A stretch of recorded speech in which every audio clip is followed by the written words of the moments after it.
मंत्री गिरीश महाजनांची शिष्टाई पळाला। अखेर 3 दिवसांनंतर रोहित पवारांचं अन्नत्याग आंदोलन मागे।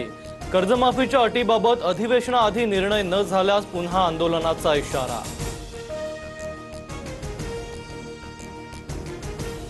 शेतकऱ्यांबाबत सरकार सकारात्मक। 22 तारखेआधी अधिवेशनापूर्वी बैठक घेऊन सकारात्मक निर्णय घेऊ।